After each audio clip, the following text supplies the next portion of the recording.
సినిమాల జాతర టాలీవుడ్ లో గత కొన్నాళ్లుగా కనిపిస్తున్న సీన్. కానీ ఈసారి సమ్మర్ లో పెద్ద సినిమాలన్నీ వాయిదా పడ్డాయి.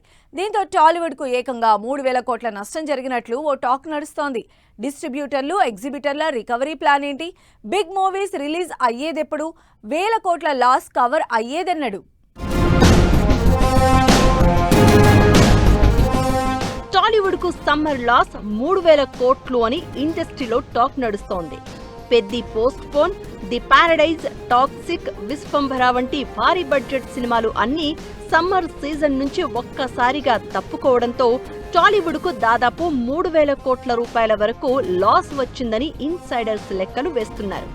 సమ్మర్ అంటేనే బాక్సాఫీస్ బాంబులు పేలాల్సిన సీజన్ కాగా ఈసారి థియేటర్లు ఖాళీగా ఉండిపోయి డిస్ట్రిబ్యూటర్లు, ఎగ్జిబిటర్లు నిరాశకు గురవుతున్నారు.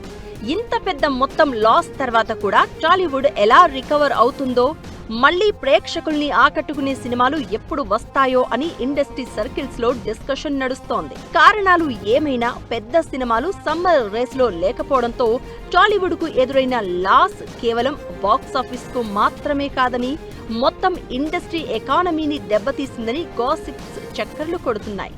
పెద్ది నుంచి విశ్వంభర వరకు అన్ని ప్రాజెక్టులు పోస్ట్ పోన్ అవడంతో టికెట్ సేల్స్ పూర్తిగా పడిపోయాయి. థియేటర్ బిజినెస్ తగ్గిపోయింది. స్టార్ హీరోల ఫ్యాన్స్ నిరుత్సాహ పడిపోయారు. ఇంతకీ ఈ సినిమాలు ఎప్పుడు రిలీజ్ అవుతాయో, మళ్లీ సమ్మర్ స్లాట్ ఎవరు తీసుకుంటారో అనే సమాధానం లేని ప్రశ్నలు తెర మీదకు వస్తున్నాయి. టాలీవుడ్ సమ్మర్ ఈసారి ఫుల్ లాస్ సీజన్ గా మారిపోయిందని, జూన్ 4తో మళ్లీ పెద్ద సినిమాల హంగామా స్టార్ట్ కాబోతోందని అంటున్నారు.